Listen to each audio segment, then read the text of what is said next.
पंथा चलना सोई पंथ सवार।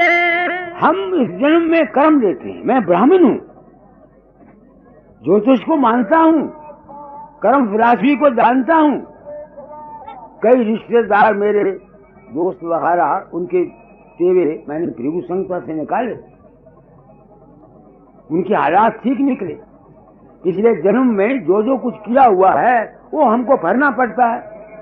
एक था, मुझे याद है, उसका नाम पूरा रघुवीर सिंह, राजपूत था वो। उसको थोड़ा हो गया, यहाँ डॉक्टरों ने कह दिया कैंसर है।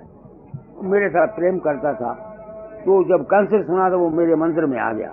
मंदिर में आके वही मरा वो। तो 2-3 दिन पहले उसकी मैंने भृगु संहिता की जो कुंडली थी वो भेजी।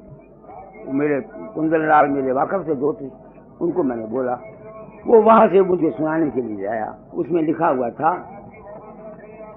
कि ये शख्स पिछले वक्त में कोई शाहूकार था, काम काटा पड़ गया, तो फिर किसी का मुनीम हो गया। वो जिसका मुनीम बना वो मर गया। इसने चालाकी से उसकी सारी जायदाद जो थी सब अपने नाम लिखा ली। अब ये जन्म लेता है, जवानी में मर जाता है। वो जो उसके बच्चे हैं उस सेठ के, वो इसके रिश्तेदार बनते हैं। वो 70-75 हजार रुपया छोड़ गया। 70-75 हजार रुपया वो मरने के बाद छोड़ गया।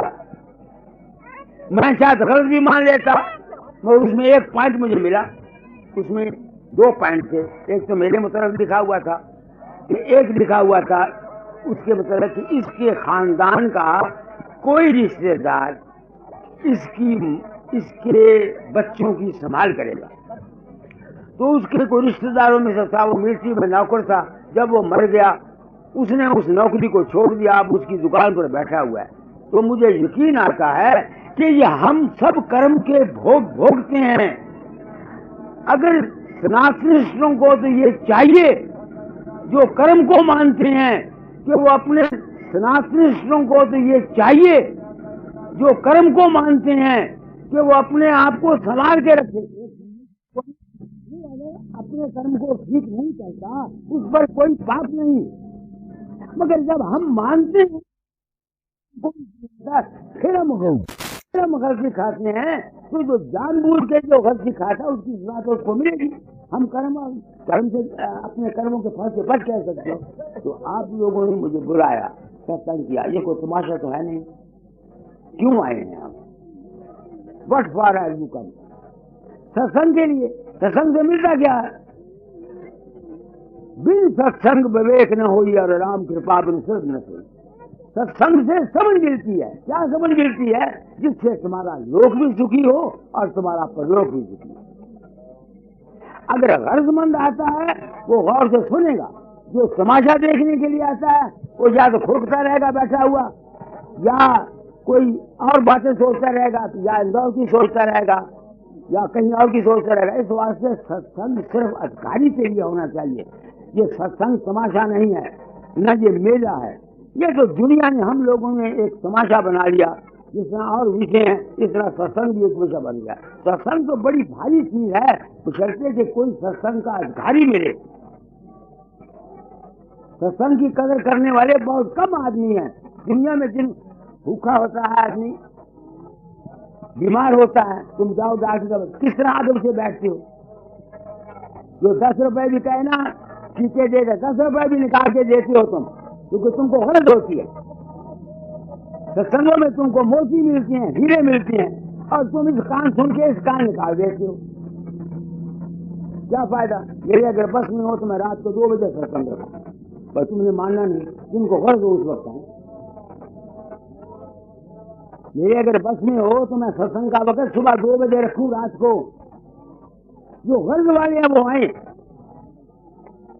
यहाँ वो हिसाब है, बेकदरा दी दोस्ती तैक्यों की थी हंस,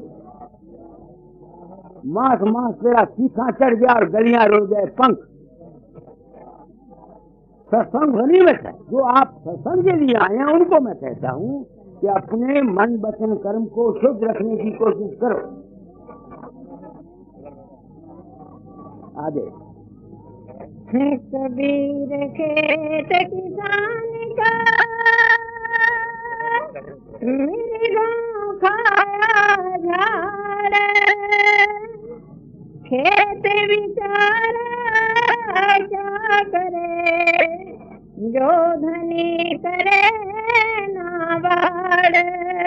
अब खेत तुम्हारे ख्यालात हैं, तुम धनी हो, तुम्हें अपने मन के ख्यालात पर काबू में रखने कोई क्या करेगा।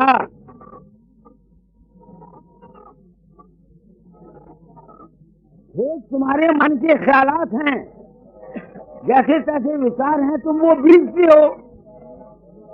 कणक बीजोगे कणक कटोगे, मकई बीजोगे मकई कटोगे, अच्छी बीज बीजोगे अच्छी कटोगे। तो कभी सच कहता है बेचारा, क्या करे। वो कहता है खेत जो है तुमने इसकी रखवाली नहीं की, तुमने अपने मन को काबू में रखना है, मन पर सवारी तुमने करनी है, किसी और ने नहीं करनी, तुमने अपने मन को कंट्रोल में रखना है। तो गुरु महात्मा क्या करते हैं, सत्संग करा के तुमको तरीका बताते हैं कि तुम्हारे मन पर काबू कैसे आ जाए। इसके मतलब कल बोलूंगा। गुरु क्या, कर्म तो तुमने करने हैं, जो तुम बीजोगे वो मिलेगा। गुरु ने, महापुरुष ने तुमको तुम्हारी प्रकृति के अनुसार, जैसे तुम्हारी सभ्यता है, जैसे तुम्हारे हालात हैं, उसके मुताबिक तुमको ऐसा गुण बताना है जिस गुण से कि तुम अपने मन के ख्यालात पर काबू कर सको। ये सबके लिए एक तरीका नहीं। हर एक आदमी की, कोई कर्म योग का अधिकारी, कोई भक्ति योग का अधिकारी, कोई ज्ञान योग का अधिकारी, कोई स्वाध्याय का अधिकारी, कोई किसी बात का अधिकारी, कोई किसी वास्ते मैं गुरु मत का हूँ। मेरे मत में है गुरु जो कहें तो चित कर ध्यान, गुरु जो कहें तो हित कर मान। क्योंकि जीव को पता नहीं कि मेरी खर्च कैसे हो सकती है। जिस तरह डॉक्टर बेहतर जानता है कि बीमार को दवाई कैसे देनी है, इस बीमार को बीमारी है क्या, वातावरण कैसा है, मौसम कैसा है, इसकी प्रकृति कैसा है, इसको खुराक भी मिल सकती कि नहीं मिल सकती, इन तमाम बातों का बेटा इस वास्ते मेरा मार्ग है गुरु मत। मैं गुरु मत में आया था। मेरी सलाह दाता दयाल ने, मेरे सदगुरु दाता दयाल ने और तरीके से की, मेरे छोटे भाइयों की और तरीके से की, मेरी आरुषी की और तरीके से की। हर एक के लिए एक हुक्म नहीं, इसलिए मार्ग जो है मेरी समझ में गुरु मत है। इसी वास्ते गुरु की प्रणाली सनातन धर्म में मौजूद है। छोटी उम्र में ही 8-9 वर्ष के बच्चे को गुरु पुराण बनाया जाता था और वो गुरु कुल का पुरोहित होता था और वो उसके वातावरण को देखता था, सब कुछ देखता था, उसके मुताबिक उनको हिदायत करता था। आगे क्या किया हमें आई के, क्या करेंगे जाए, इतके भय नयोत के चाले मूल गवाए। जिन शख्सों ने अपनी जिंदगी को बनाया नहीं, सत्संग नहीं किया, सनातन धर्म कैसा क्या है तुमको, सनातन धर्म के ऊपर मैं बोल रहा हूँ। सनातन धर्म की तालीम क्या है, रूट का संकल्प है। उस संकल्प के आधार पर हमारी सब तबीयत है। नामकरण संस्कार है, बच्चे के पैदा होने का संस्कार है। तो जैसा जैसा जिसकी प्रकृति के मुताबिक उनको संस्कार मिलता है, उस संस्कार के मुताबिक इंसान का जीवन बनता है। अब संस्कार अलग हैं, जीवन अलग हैं, सबके लिए एक कानून नहीं है। आगे कबीर गुर की भगति में नारी को करी होए, गली गली भूसत फिरे, टूक न डारे को। दुनिया ने गुरु की भक्ति को यह समझा, गुरु महाराज आ गए, हार फूलों के ले लिए, 2 सिर पक्के पेड़े ले लिए, 4 रुपए ऊपर रख लिए और जाके साष्टांग मत्था कर दिया। ये गुरु भक्ति, ये नहीं गुरु भक्ति, ये तो सभ्यता है हमारी। गुरु भक्ति है दर्शन करे, वचन पुनि सुने, सुन सुन कर नित मन में गुने, गुन गुन कट रहे तिस सारा, कट सार तिस करे आहारा, कर आहार पुष्ट हुआ भाई, जग भव भय राज सब गई द्वर। गुरु भक्ति है गुरु के वचन को सुनकर श्रवण मनन और निध्यासन करना और उसके हुक्म पर चलना। मैं जो कुछ करता हूँ क्या करता हूँ, ये गुरु भक्ति तो है और है क्या। 1933 में जब सुनाम में सत्संग हुआ, दाताजाल वहां गए मेरे गुरु महाराज, तो वहां सिखों की रियासत थी। सिख हुक्के से बड़े चिढ़ते हैं, तो वो उनका सत्संग का वक्त होता था सर्दियों में सुबह 5 बजे और गर्मियों में दिन को 1 बजे। अब कोई हर दोबारा ही सुबह 5 बजे जाएगा उठ के अपने बिस्तरे से सियाल में, तो सियाल की बाहर थी। मुझे कहने लगे, लोगों ने मुझे कहा महाराज जी आया सत्संग करा दो। मैंने कहा बहुत अच्छा। मैंने हाथ बांधे, मैं कहा महाराज ये लोग हैं, मैं जहाँ स्टेशन मास्टर हूँ, तो अच्छा हम तुम्हारा हुक्म मानेंगे, मानते हैं, तुम हमारा हुक्म मानना। अब मुझे क्या पता क्या हुक्म देंगे वो। 5-6 हजार की संगत बैठी हुई, इस तरह स्टेज लगी हुई, आरती पड़ी गई। उसके बाद कहते हैं फकीर हुक्का ले आओ। अब मैंने हुक्का लेके उनके आगे रख दिया। अब वो हुक्का उन्होंने ले लिया मुंह में, ऐसे धुआं लगे छोड़ने। 35 मिनट एक लफ्ज नहीं मुंह से बोले, एक लफ्ज नहीं बोले। संगत उठ गई, 500 आदमी रह गया। हुक्का छोड़ा, कहने किसी और ने जाना वो भी चले जाओ, किसी और ने जाना वो भी चले जाओ। 4 आदमी और के चले जाओ, कहने दरवाजा मार दो, अब कोई ना आएंगे। उस वक्त उन्होंने सत्संग कराया। आप में से अच्छे अच्छे महापुरुष बैठे हुए होंगे, उनको इशारा किया जाता हूँ।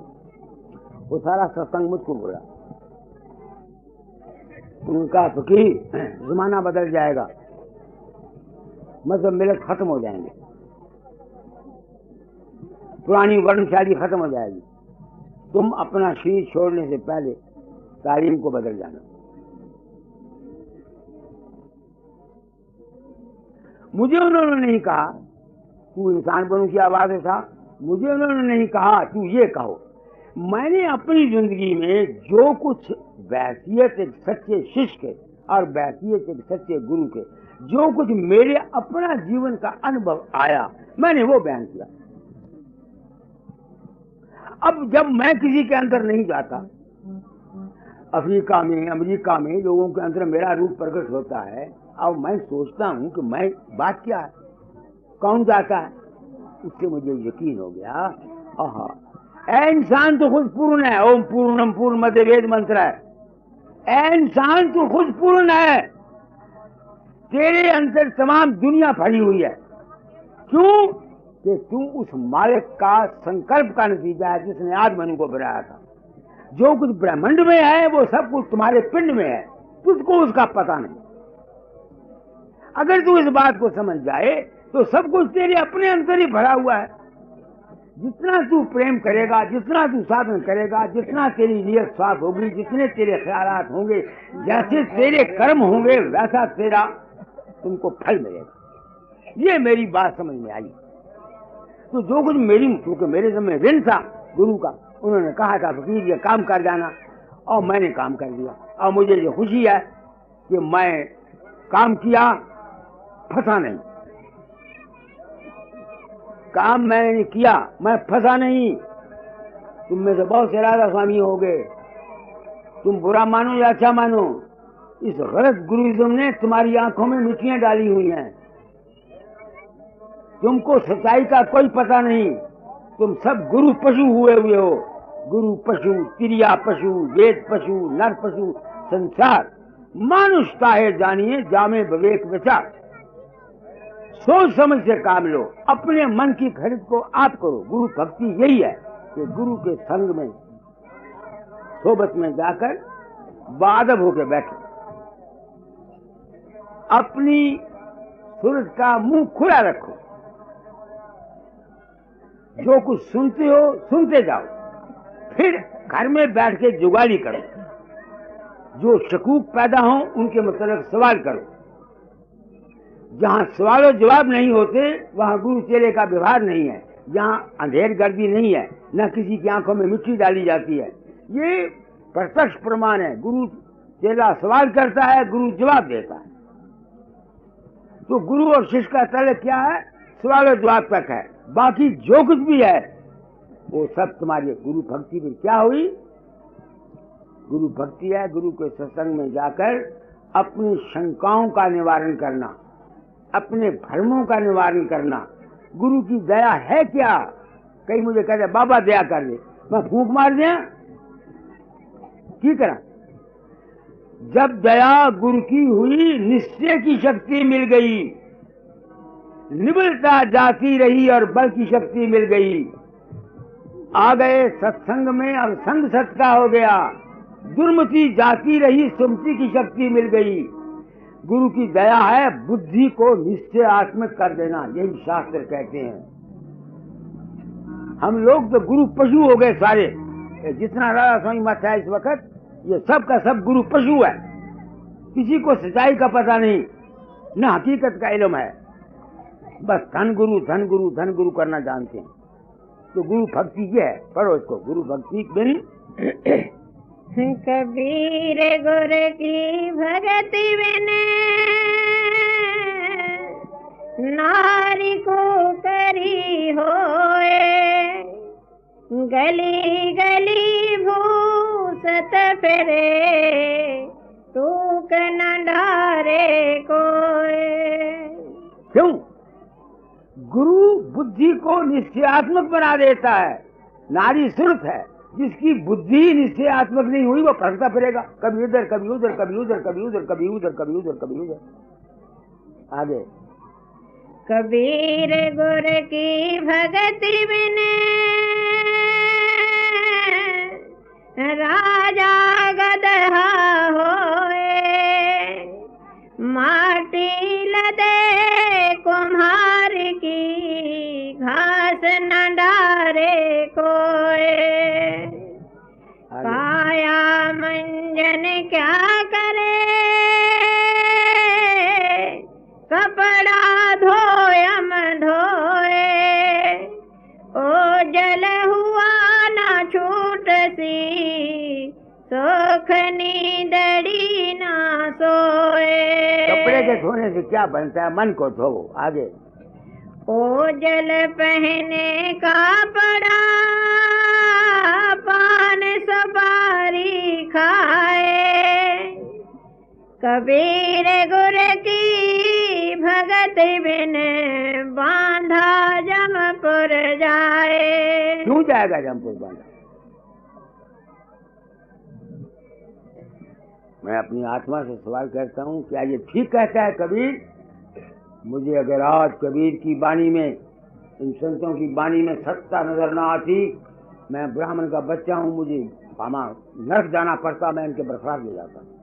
मैं कहता हूँ गुरु की भक्ति में इंसान जमपुर जाता है। जमपुर तुम्हारा मन है। नुक्ते बताता हूँ, मन के ख्यालात हैं। जब तुम्हारा अंत समय आएगा, जब तक तुम अपने मन की शक्लों रूपों के साथ लगे हुए हो, तुम मन से निकल नहीं सकते। इसलिए बाकी से संकल्प कराऊंगा। इसलिए सनातन में और संतों के मार्ग में पार ब्रह्म और शब्द ब्रह्म है। गरुड़ पुराण में सब लिखा है। कोई आदमी यमपुरी से, धर्मपुरी से, चित्रगुप्त से नहीं बच सकता योनि से, जब तक उसकी सूरत पार ब्रह्म देश और शब्द ब्रह्म देश में नहीं जाती। मैंने गरुड़ पुराण की किताब लिखी है। तो पार ब्रह्म प्रकाश है, ब्रह्म है, सावित्री है। पूर्वा स्वाहा महाजना तपा सत्यम तत्सवितुर्वरेण्यम। वो जो सावित्री है, जब तक मरते समय तुम्हारे सामने वो सावित्री और वो शब्द ब्रह्म नहीं आएगा, इस आवागमन के चक्कर से तुम छूट नहीं सकते, जितना मर्जी चाहे कोशिश कर दे। ये निवृत्ति मार्ग, प्रवृत्ति मार्ग और है, निवृत्ति मार्ग और है। 1.5 घंटा हो गया, मैं बहुत बोला हूँ, इतना ही काफी है सुनने वालों के लिए। कल का सत्संग जरूरी समझो तो रखो, नहीं तो मेरी तो राय यह है कि रात को 2 बजे सत्संग रखो। 10 आदमी आए, 15 आए, 20 आए, वो 1000 हाथ से बेहतर है बजाय इसके कि तुम 600 आदमी को इकट्ठा करो, वो इस कान से सुने, इस कान निकाल दे। मैं भी कुत्ते की तरह भौंक कर चला गया और वो भी इस कान से सुना, उस कान से चला गया। ना मेरे कहने का कोई फायदा है, उनको कहने का फायदा। सबको राधा स्वामी।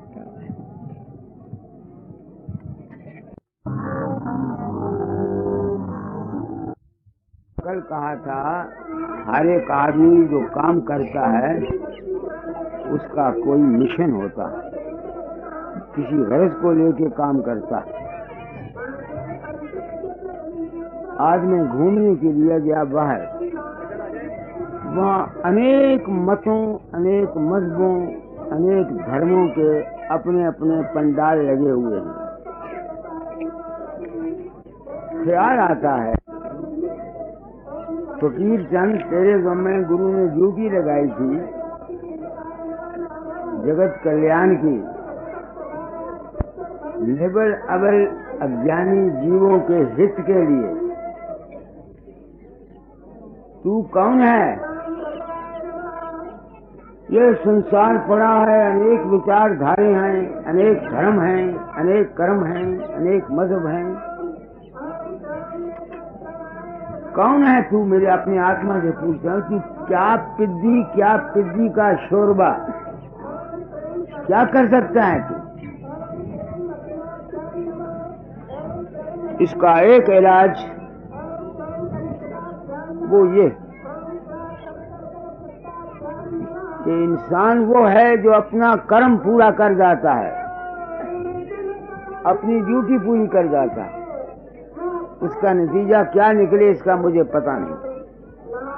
मैं ब्राह्मण हूँ, हिंदू हूँ, सनातन धर्म की जय।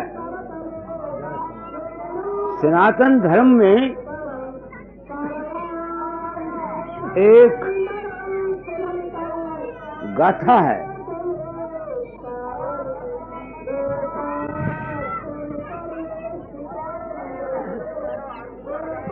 एक पुरानी कहानियों ने हमको सबक दिए हुए हैं। 2 पंछी थे, उनके अंडे समुद्र ले जाया करता था। वो जब अंडे दें, समुद्र की लहर आए उनको ले जाए। उनको बड़ा गुस्सा आया, उन्होंने कहा समुद्र को सुखा देंगे। अब वो चोंचे भर के बाहर फेंकने लगे। उसके साथी आए, क्या करते हो? समुद्र को सुखाएंगे। उनका होश की दवा करो, होश की दवा करो। उन्हें कहा नहीं साथ देते, जाओ। जाति अभिमान बड़ा होता है, पंछियों को भी जाति अभिमान आ गया। सब कट्ठे करोड़ों पंछी पानी, ये पुराने कथा है, उतारते फेंक देते, फिर चोंच भर के। इत्तेफाक से नारद आ गया। नारद कहता क्या करते हो? उन्होंने कहा समुद्र सुखाते हैं। उन्हें कहा अकल है तुम्हारी? अकल है तुम्हारी? उनका अपना रास्ता पकड़, हम जो करेंगे या मर जाएंगे या करेंगे। वो वैकुंठ में गया, वहां गरुड़ था। उसने गरुड़ को ताना मारा, तुम्हारे कुल सारा के सारा बेवकूफ है। उसने पूछा क्यों? उसने सारा वाकया बयान किया। गरुड़ ने जाके विष्णु भगवान से कहा, खैर विष्णु भगवान ने चक्कर को छोड़ा, उनकी किसी तरह से सुलह हो गई। तो मेरे दिल में जिस वक्त मैंने इंसान बनों का 1947 में झंडा उठाया, उस वक्त यही गाथा मेरे सामने आई। अब मैं सोचता हूँ कि जगत का कल्याण कैसे हो सकता है? जगत का कल्याण सनातन धर्म कर सकता है। सनातन धर्म क्या है? मैंने कल बोला था, जो आद मनु का धर्म है।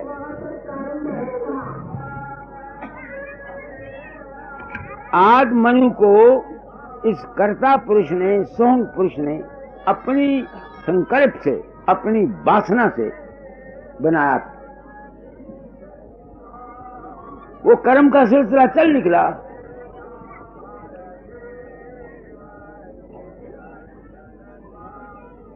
अगर इंसान इस संकल्प के ख्याल को ले ले। करोड़ा मजहब हों, कोई नुकसान नहीं। सिर्फ सवाल ये है कि हर एक मजहब की, हर एक पंथ की, हर एक पार्टी की नीयत क्या है, उनकी वासना क्या है। वासना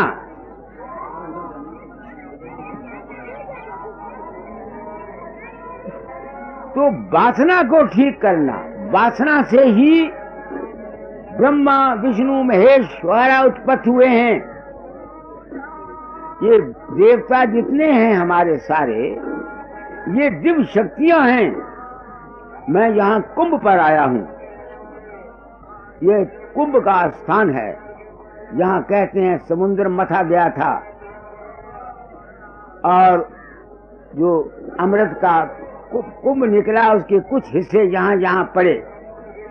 मैं इस जमाने का आदमी हूँ। मैं पूछता हूँ अपनी आत्मा से कि क्या समुद्र मथा गया था या ये गप है। मैं कहता हूँ मथा गया था, मगर इस राज को दुनिया नहीं जानती।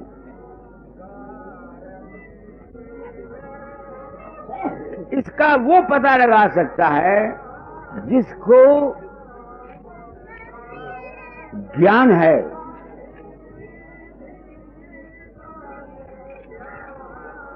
वो जो मथा गया वो देवताओं और असुरों ने मथा। देवता और असुर प्रजापति के पुत्र कहलाते हैं।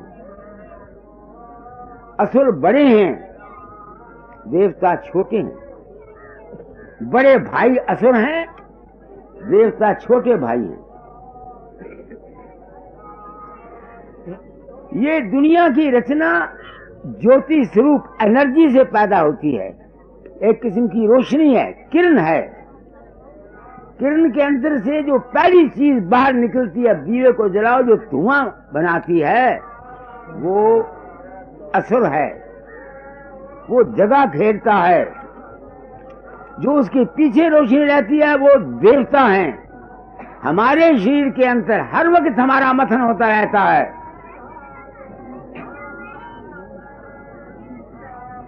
तो जब समुद्र मथन किया गया, वो सूक्ष्म रचना में मथन हुआ। योग विशेष में लिखा है ब्रह्मा का देह नहीं है, उसका देह कल्पित है, मायावी है, संकल्प का बना हुआ है। तो संकल्प की दुनिया में ऊपर में भी रचना होती रहती है। और शुरू में जैसे कल मैंने बयान किया था कि लोग अपने संकल्प से बनाकर मुझसे काम लेते हैं। इस एक बात ने मुझको ज्ञान दिया।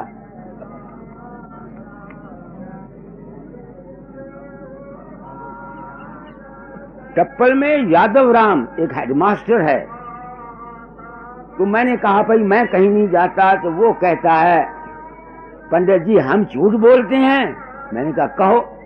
उसने एक कबीर पंथी साधु को लिया और दोनों ने कसम खा के खाई कि हमने 26 जून या जुलाई को किसी सम्मत को मुझको जमुना की बरेती में देखा। और उन्होंने मुझसे पूछा कि आपका कोई प्रोग्राम इंसान बनो में नहीं है, तुम नहीं आए। कोई प्रोग्राम नहीं, आप कैसे आए? तो आपने कहा जहां मुझे कोई याद करता है मैं वहां आ जाता हूं। तो फिर तो आपने कहा घर वापस चले जाओ। अब जब उसकी बात सुनी, मैं आदमी सच्चा हूं, मैं कहता हूं क्यों फकीर चंद तू गया? मैं नहीं गया। कौन गया? मैं जानता हूं कौन जाता है, मुझे इसका ज्ञान है। मैंने कहा तुम हिस्ट्री बताओ, तुम वहां कैसे आए?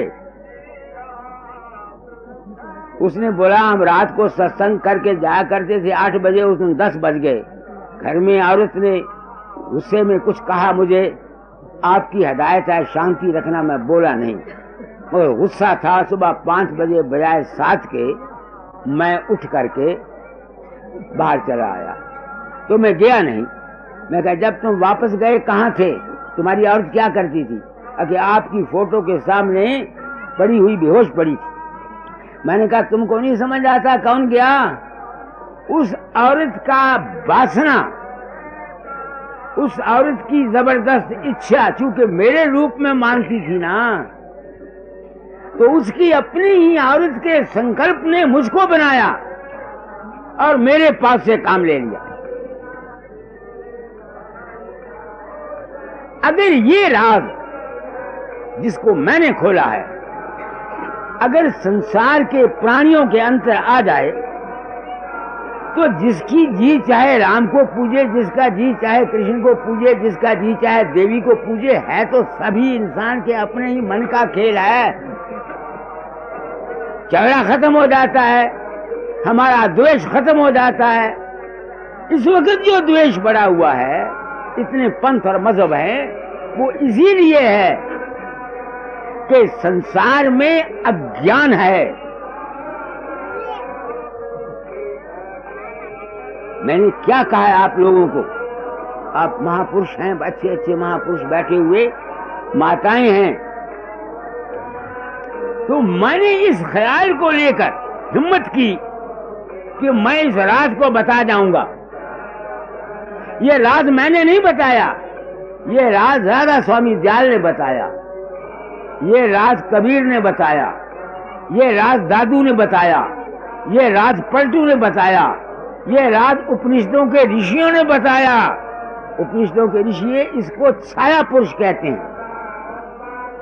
छाया पुरुष सनातन धर्म में छाया पुरुष कहते हैं, क्योंकि जीव जो हैं इतनी ऊंच कोटि की समझ नहीं रखते हैं, उनको इस भेद का इल्म नहीं।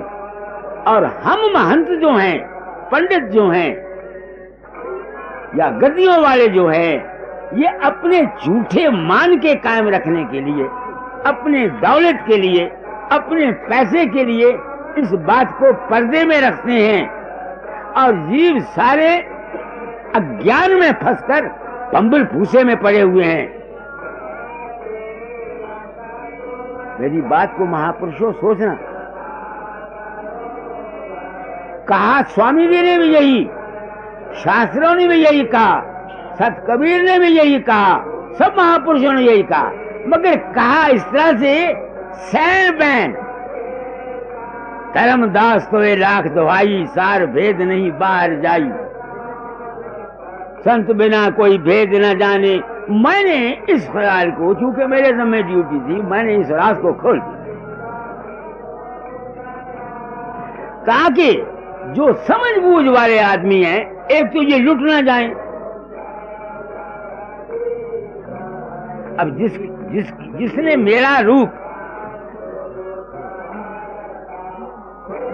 मेरा रूप जमुना की बरेती के दरमियान में देखा, उसको अगर अज्ञान में रखा जाए तो वो मुझे धन देगा कि नहीं देगा? मेरी पूजा करेगा कि नहीं करेगा? बताओ मेरी बात। तो ये जो तुम्हारे अंतर में हमारा जो शरीर है, इसका भी मथन होता है। जब हम साधन करते हैं, हमारा मथन होता है।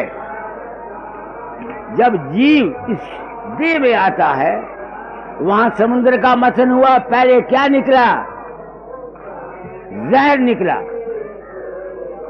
जहर को शिव जी ने खाया। हिंदू शास्त्र कहते हैं हमारे शरीर के अंदर तमाम देवता रहते हैं। गणेश गुदा में रहता है, गणेश गुदा में रहता है, ब्रह्मा इंद्री में रहता है, विष्णु नाभि में रहता है, शिव जी हृदय में रहता है, सरस्वती गले में रहती है। ऐसे ही ये तमाम देवता इंसान के अंतर मौजूद हैं। आज एक आदमी ने मुझसे सवाल किया, आदमी का दर्जा क्यों बढ़ा है देवताओं से? इसलिए कि देवता इस शरीर में है, हमारे मन में है और हमारी आत्मा में है। ब्रह्मा विष्णु महेश इंद्र हमारे शरीर में है। ऊपर के लोगों को जो देवते हैं वो हमारे मन के अंदर हैं। जो ब्रह्म पार ब्रह्म है ये हमारे आत्मा में रहता है। जो इंसान है वो जिस्म मन और आत्मा से परे का रहने वाला है।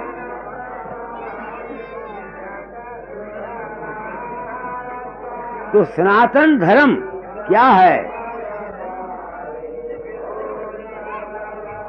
संकल्प की दुनिया है। जो शख्स हमेशा के लिए इस काल के चक्कर से निकलना चाहते हैं, काल का चक्कर जानते हो ना, रचना का होना, उत्पत्ति का होना और प्रलय का होना, ये काल चक्कर है। संसार की उत्पत्ति और संसार का प्रलय, इससे जो परे है वो संतों का वास है। कबीर हुआ, स्वामी जी हुए, या ऋषियों के उपनिषदों के ऋषि हुए। इस वास्ते इंसान का दर्जा बड़ा है। अब इससे बाहर निकलने के लिए तो मैंने 2-4 दिन रहना है, इसलिए सत्संगों में जिक्र करूंगा। तुमको उस निकलने की जरूरत नहीं। तुमको वासना रूपी जो माया है, ये माया का देश है। तुमने इसमें कैसे रहना है, मैं ये बताना चाहता हूं। हम गृहस्थी हैं, हम दुखी रहते हैं। तभी तो मैं कहता हूं कि हमारा वाहिद इलाज सनातन धर्म है। सनातन धर्म क्या है? कल मैंने बोला, शिव संकल्पम अस्तु। जिस किस्म के संस्कार तुम्हारे हैं वैसे ही तुम्हारी संतान होगी, वैसे ही तुम बनोगे। हम गृहस्थी हैं, सबको अपनी औलाद से शिकायत है। बाहर मियाँ 5,000, अंदर बीबी कर्मा दी मारी। हर एक आदमी को कोई ना कोई दुख है। ये दुख क्यों है? क्योंकि हम सनातन धर्म को भूल गए। सनातन धर्म क्या है? आज का धर्म अपने संकल्प को ठीक रखना। ख्याल की दुनिया है, माया का देश है। तुम माई आई हो, मैं लेक्चर नहीं देता आपको, वेद नहीं पढ़ाता, रामायण नहीं पढ़ाता, कबीर की बानी नहीं पढ़ाता, राधा स्वामी मत की बानी नहीं पढ़ाता। मैं आपको जीने का राज बताता हूं कि जिंदगी कैसे तुमने गुजारनी है, ताकि तुमको सत्संग में आने का कुछ फायदा हो। अब मन्नू मां के पेट में था। अर्जुन ने चक्कर बेदने का जिक्र अपनी औरत से किया। उसका संस्कार अभिमन्यु ने लिया, और जब अभिमन्यु जवान हुआ, उस संस्कार की वजह से वो चक्कर को बेच सका, अक नहीं बेच सका। अब तुम सोचो,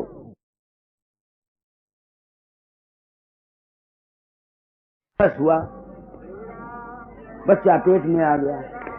मेरी औरत नहीं चाहती थी बच्चा हो। मुझे याद है उसने मुझे कहा भी कि पिपल की जड़ ला दो, बच्चा नहीं गया। अब जब जिस बच्चे आने वाले को माँ पहले ही नहीं चाहती, वो उसका कहा कैसे मानेगी? होश की दवा करो, सोचो। बेटियों, तुम सत्संग में आई हो। मैं तुमको ये नहीं कहता कृष्णोवाच अर्जुनोवाच, वेद व्यास क्या कहता है। तुमको अपने जीवन का मुंह काया करके कच्चा चिट्ठा तुम्हारे सामने पेश करता हूं कि तुमको होश आ जाए। राम राम जपने से तुम्हारा दुनिया का व्यवहार सुखी नहीं हो सकता। मंदिर में जाके घंटी बजाने से तुम्हारा व्यवहार सुखी नहीं हो सकता। तुम्हारा व्यवहार सुखी होगा, तुम आंख डालो, तुम्हारे मन वचन कर्म के शुद्ध रखने से। क्या कहा मैंने? मैं अपनी मिसाल देता हूं और मिसालें तुम अपने घरों में आप आजमा देखो। जैसी माताओं की इच्छा होती है, दुनिया को बनाने वाले ये लीडर नहीं हैं। अगर ये लीडर बना सकते होते तो नेहरू या शास्त्री या बड़े बड़े आदमी मुल्क का सुधार कर सकते, ये नहीं कर सकते। इसका सुधार करने वाली तुम हो, तुम ऐ माताओं, बहनों, लड़कियों, तुम हो औलाद संसार का कल्याण करने वाली। आज गुरु माता है। मैंने क्या कहा है आपको? ये मेरे तजर्बे की बातें हैं। लोग मिसालें देते हैं बाहर की, मैं अपनी मिसालें देता हूं। मैं सिपाही का लड़का हूं। मेरा बाप रेलवे पुलिस में कांस्टेबल था। मेरी पैदाइश मेरे माँ बाप के शादी करने के 14 साल के बाद मैं जन्मा।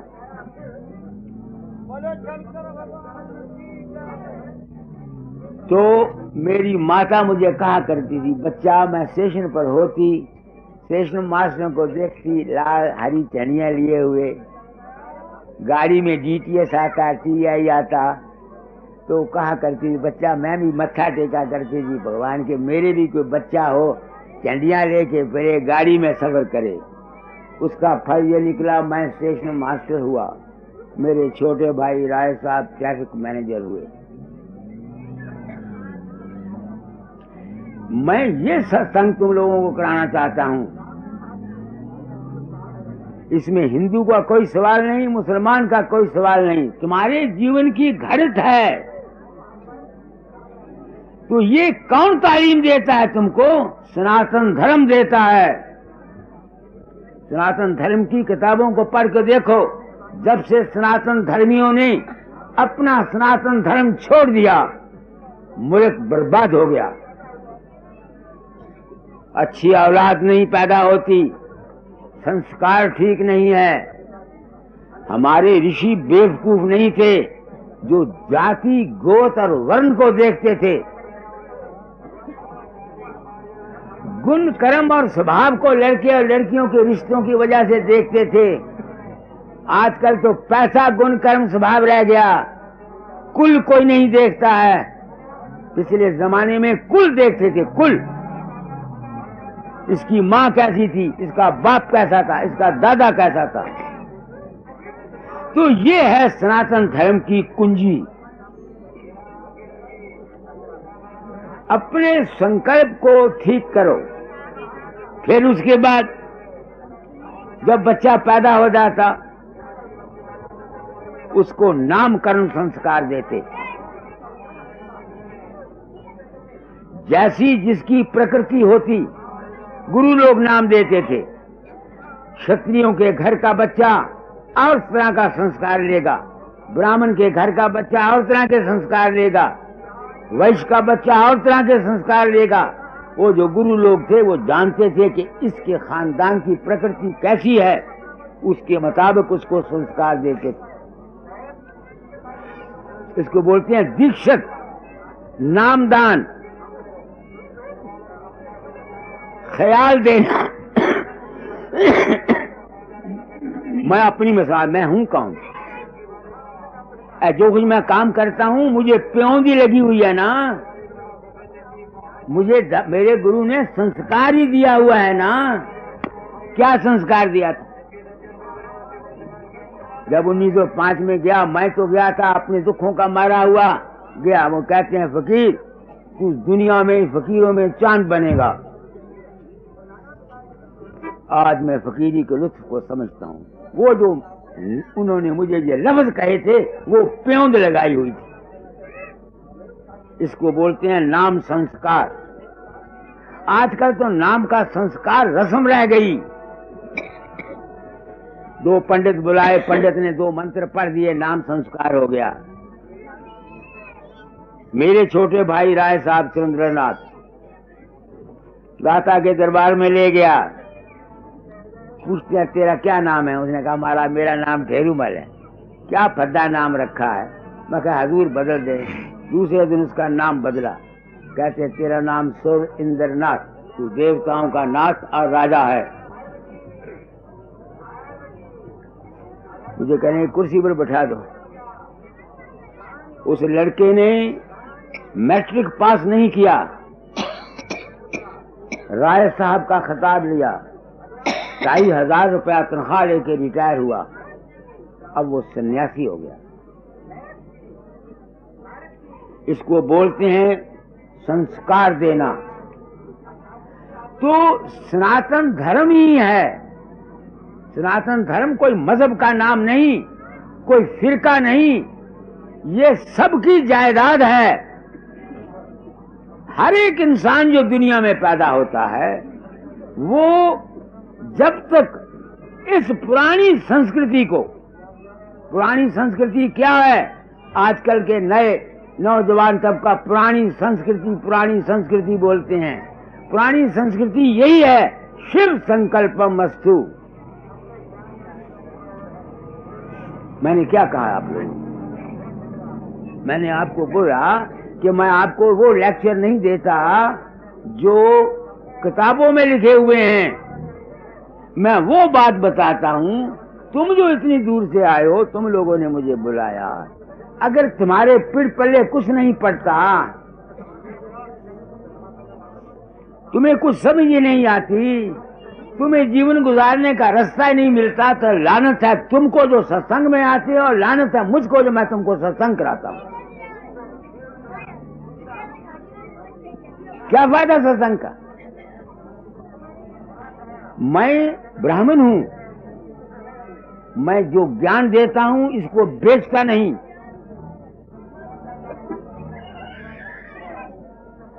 मैं वेद नाम है ज्ञान का, जो सार वस्तु मैं बताता हूं अपना मुंह काया करके, अपना तजर्बा जो बताता हूं, उसके इवज में मैं तुम लोगों से कुछ मांगता नहीं, दान नहीं लेता। क्यों? पुरानी संस्कृति कह रहा हूं। रामायण में जब भरत आया, राम को वनवास हो गया, बाप मर गया, तो कौशल्या के सामने भरत कसमें खाता है कि मुझको फलाने पाप का ये पाप लगे अगर मेरा कोई हाथ राम के वनवास में हो। कसमें हैं कि नहीं है?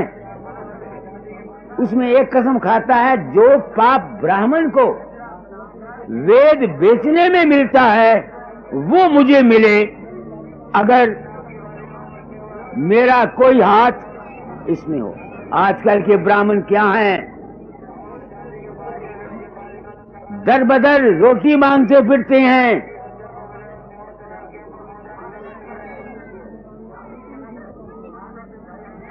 ब्राह्मण हुए या साधु हुए, ये ठूठा हाथ में लेके तुम गृहस्थियों के घरों से टुकड़ा मांगते हैं। कौन कहता है ये ब्राह्मण है? ब्राह्मण वो है जो ब्रह्म में रमन करता है।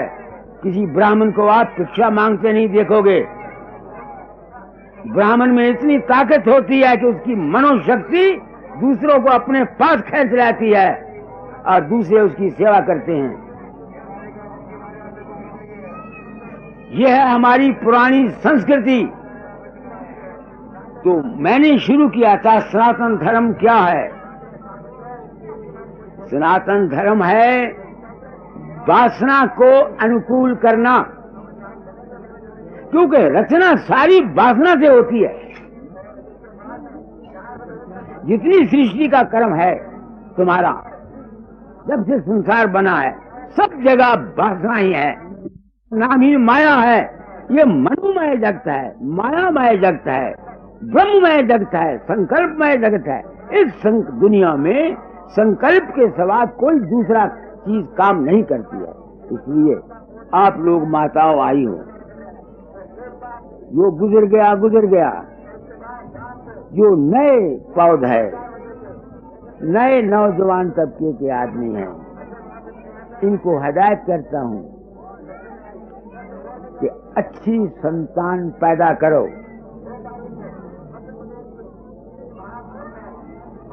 तुम्हारा भविष्य तुम्हारी संतान पर है।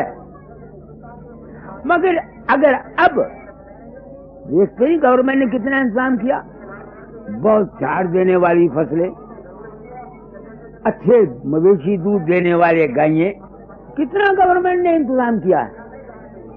अब जिस जमीन में से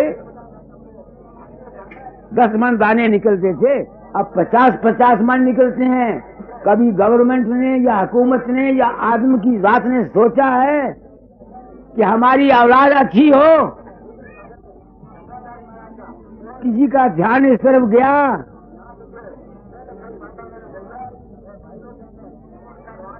नहीं गया, क्योंकि मेरे सामने ड्यूटी है, इसलिए मैं अपना कर्तव्य निभा जाना चाहता हूं, अपना फर्ज पूरा कर जाना चाहता हूं। तुम्हारा जी चाहे मेरी बात को सुनो, तुम्हारा जी चाहे मेरी बात को ना सुनो।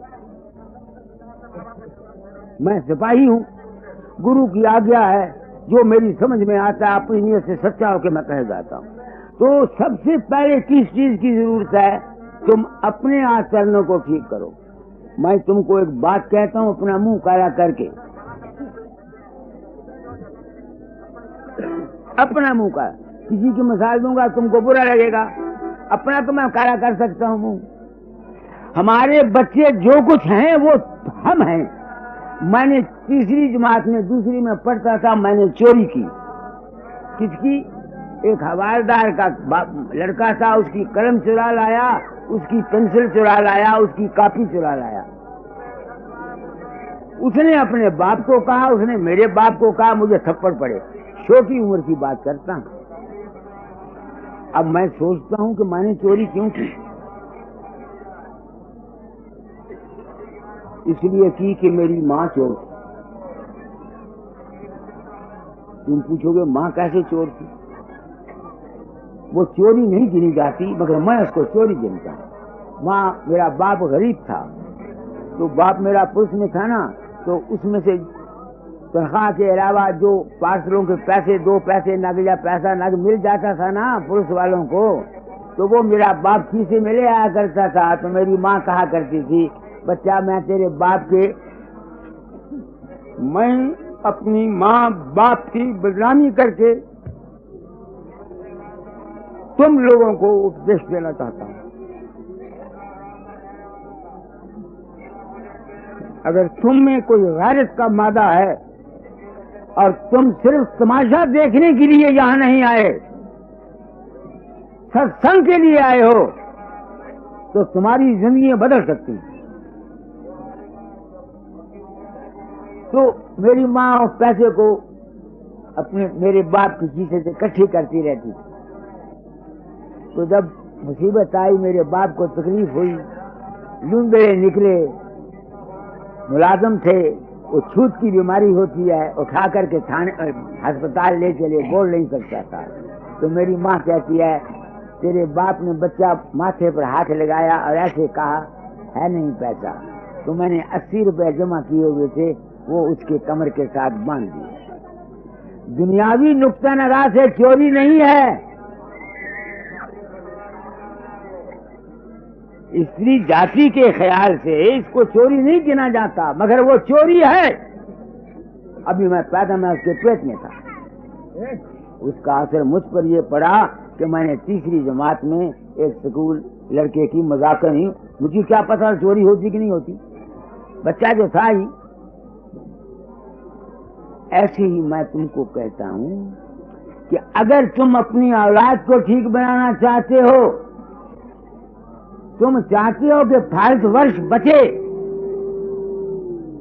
विनाश को प्राप्त न हो, तो तुम लोग अपनी अमली जिंदगी का सबक का सबूत दो। खावंद और बीवी रोज आपस में लड़ते रहते हैं, तुम्हारी औलाद है, तुमको देखते हैं, तो वो तो बच्चे हैं, जब अपने घरों में जाएंगे जरूर लड़ेंगे। कहीं है कोई ऐसा इंतजाम हुकूमत के पास जो ये सबक दे दुनिया को? मैं ये नहीं कहता कि राम राम खराब है, मैं ये नहीं कहता कि मूर्ति पूजा खराब है, मैं कहता हूं कि तुम्हारा बेड़ा पार तुम्हारे अमल ने करना है, घंटी बजाने ने नहीं करना। मुंह से राम राम भजन गाने से नहीं करना, वो उससे कुछ थोड़ा सा फायदा तुमको जरूर होगा। मेरी बात को सोचो, मैं सत्संग कराता हूं, तुमको सच्ची और साफ बात कहना चाहता हूं, जिससे कि तुम्हारा भला हो सके। कल मैंने तुमको साबित कर दिया कि जिस अर्जुन ने कृष्ण के मुंह से गीता सुनी, अगर भागवत का लिखने वाला सच्चा है, वो मुझे पता नहीं, तो वो तो लिख गया कि अर्जुन गीता सुन करके भी कृष्ण के मुंह से नरक में गया, तो तुम्हारा क्या हाल होगा बताओ। इसलिए तुम लोग सत्संग में आते हो, क्या करना है तुम लोगों ने? अपने मन पर सवारी करनी। ये मन महाचंचल है। एक शब्द निकालो, साधो ये मन है बड़ा जालिम, कबीर का। ये मन महाचंचल है, इसको काबू में करना कोई आसान बात नहीं है। ये जितने धर्म हैं, जितने पंथ हैं, जितने मजहब हैं, ये सब किसी न किसी तरीके से तुमको इस मन पर सवारी करने की तरकीब बताते हैं।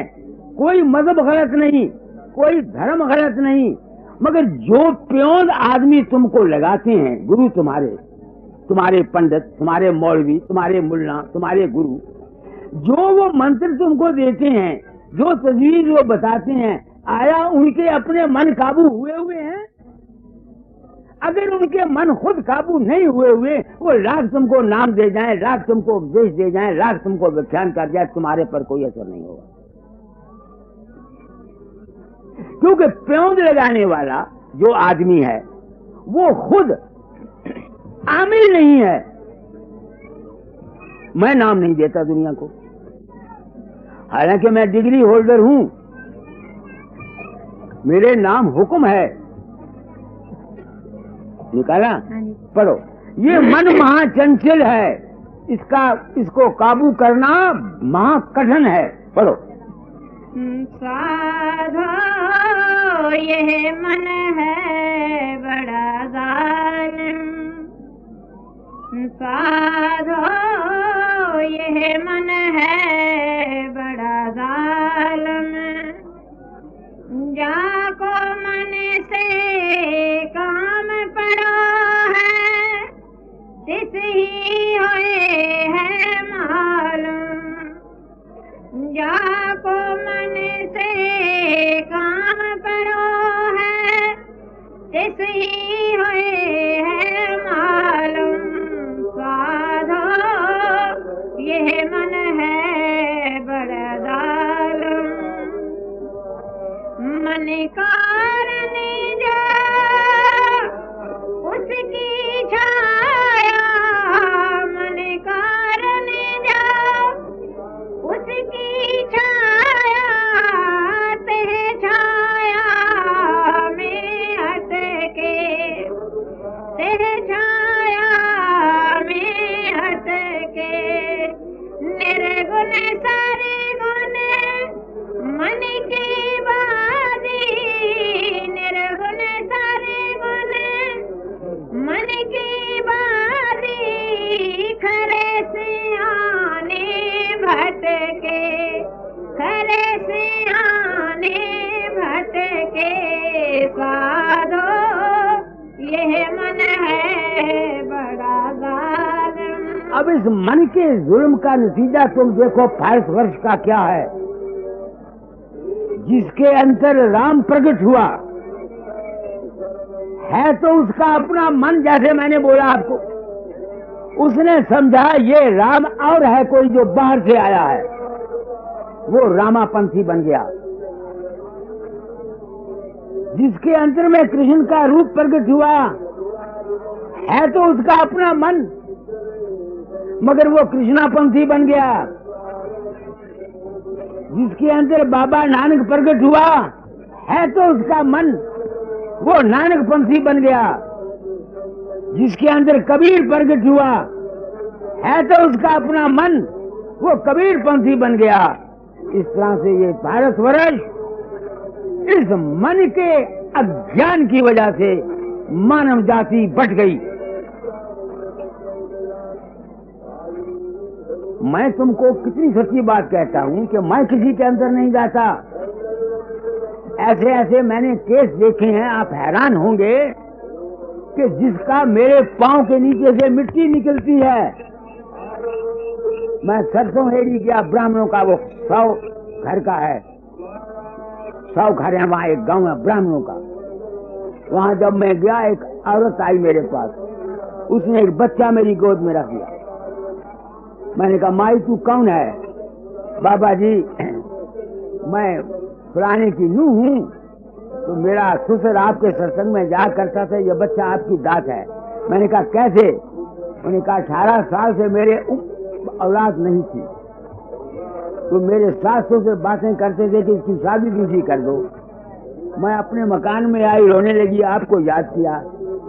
मेरे मकान के अंदर रोशनी हुई, उसमें मैं प्रकट हुआ। मेरे हाथ में बच्चा था, उसको रोशनी का दिया, उसके बच्चा हुआ। आए भारतवर्ष के मजहबी दुनिया के आदमियों, मैं संसार में जगत गुरु की हैसियत में प्रकट हुआ हूं।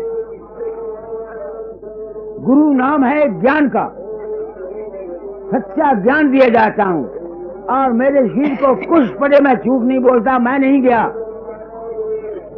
कौन गया? ये उसका मन है।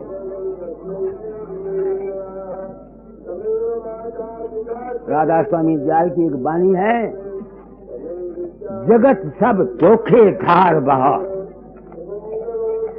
मैं संतों का यूं ही पैरोकार नहीं हुआ। मैं कभी भी सिर न नवाता कबीर के आगे या स्वामी जी के आगे या इन संतों के आगे, अगर मुझको इसमें सत्यता प्राप्त न होती। ये जितना खेल है सब इंसान के मन का है, और बड़े बड़े भटक गए, और इस भटकने की वजह से हमारा जीवन जो है अशांत हो गया। पढ़ो उसके आगे, इसी कड़ी को पढ़ो। मन कारने जा उसकी छाया, तह छाया में अटके।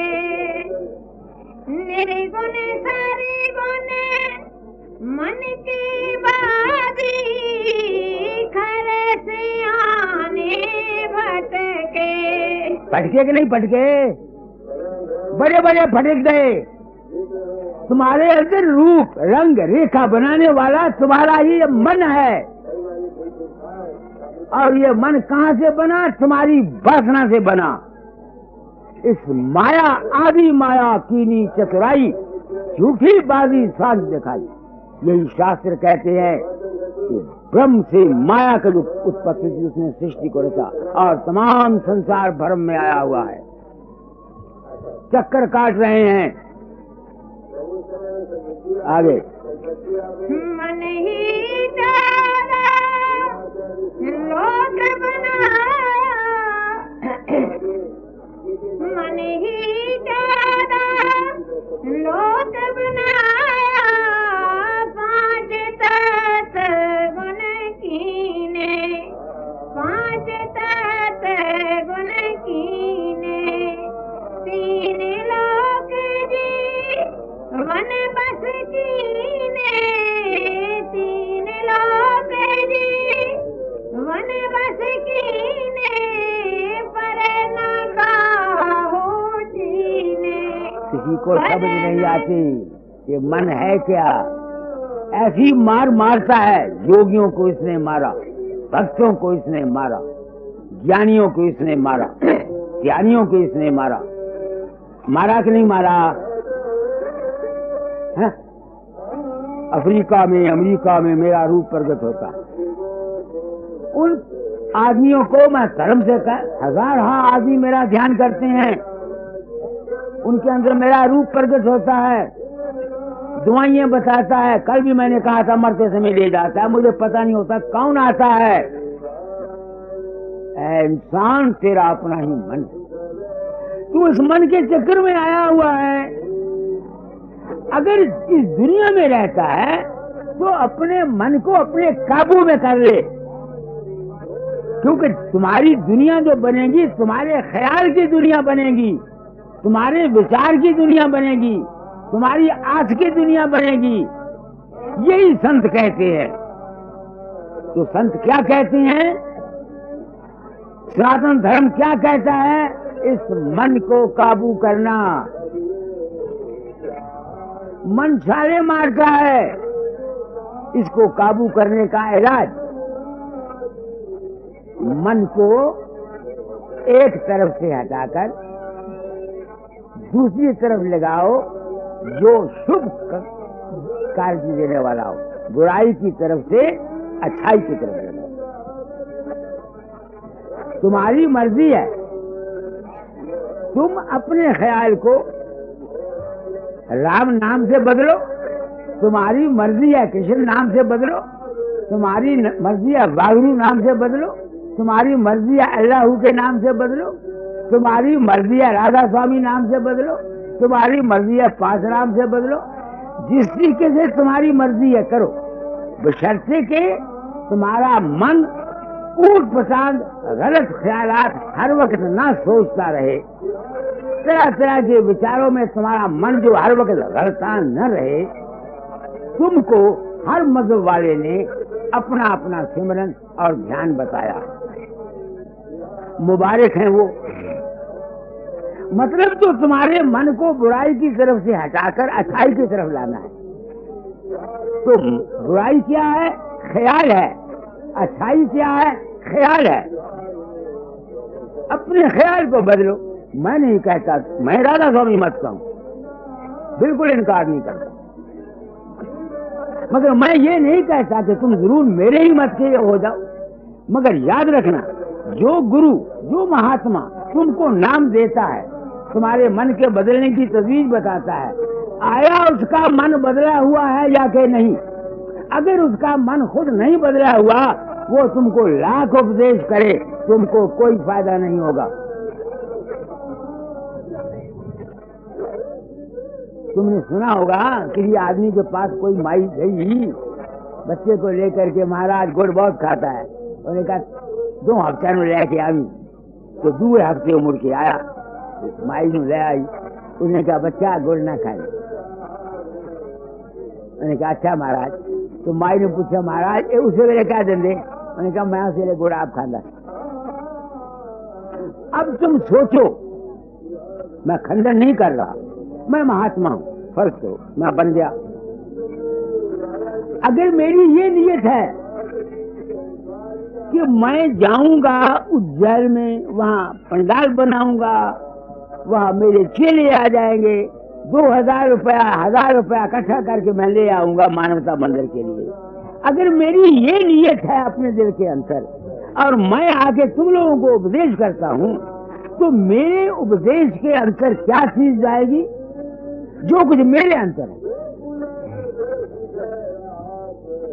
जो कुछ मेरे अंदर में है वही तुम्हारे अंदर जाएगा कि नहीं जाएगा?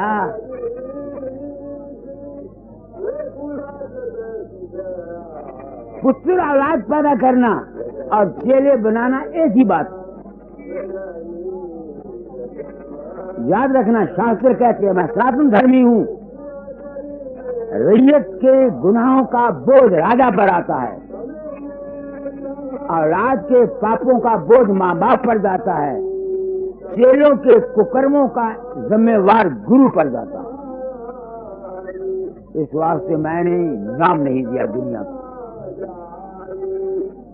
ना, सत्संग कराता हूं, गुरु नहीं किसी का बनता।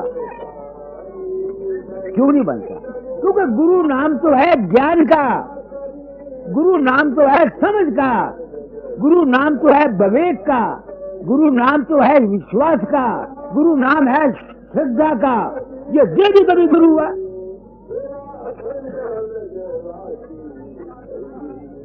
मैं गुरु का जो उपदेश है वो तो देता हूं। एक शब्द निकालो, गुरु मध्य आद अनंत अद्भुत अमर अगम अगोचरम।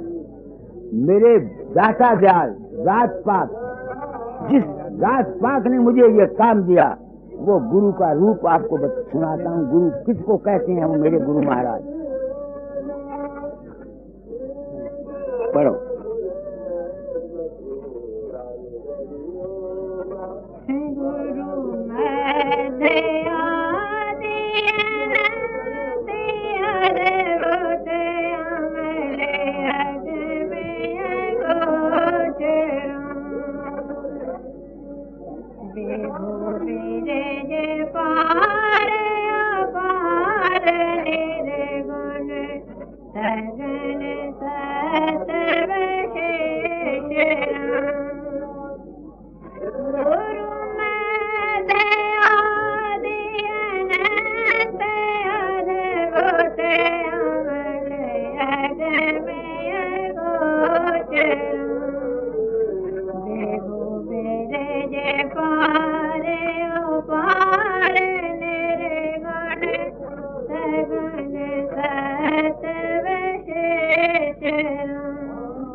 ये मेरे दादा का शब्द है। वो कहते हैं गुरु शुद्ध तत्व विचार का नाम है। तो शुद्ध तत्व विचार क्या है? शिव संकल्पमस्तु।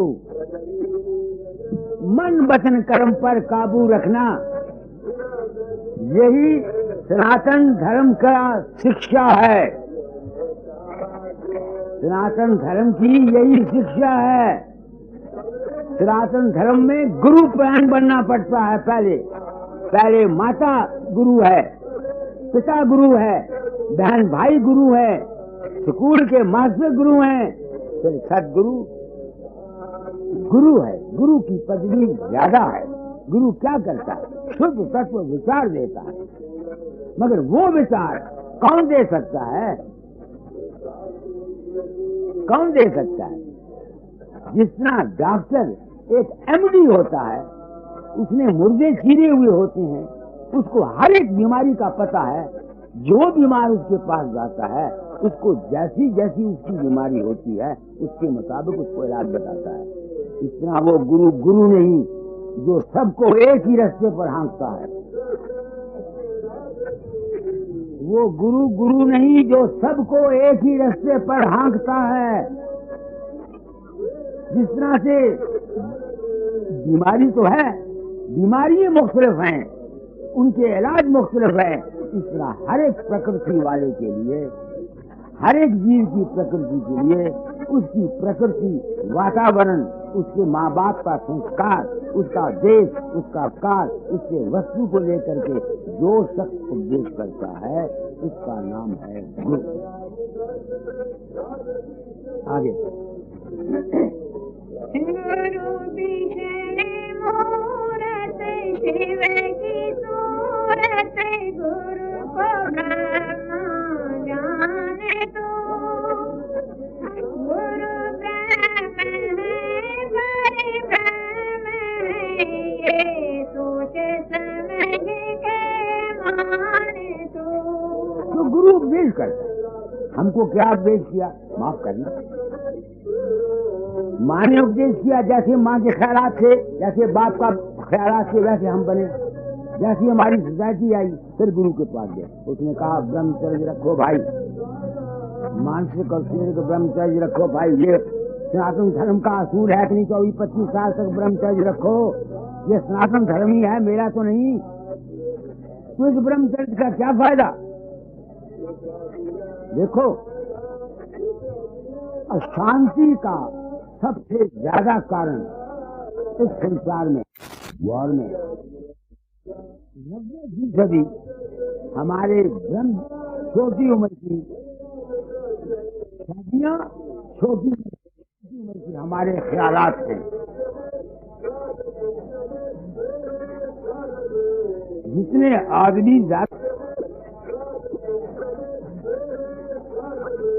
जितने आदमी ज्यादा अशांत अपने आप को कहते हैं, ज्यादा चंचल हैं, इनका मुख्य कारण उनके बचपन की गलत ख्यालात, मानसिक और शारीरिक विचार का गिरना है।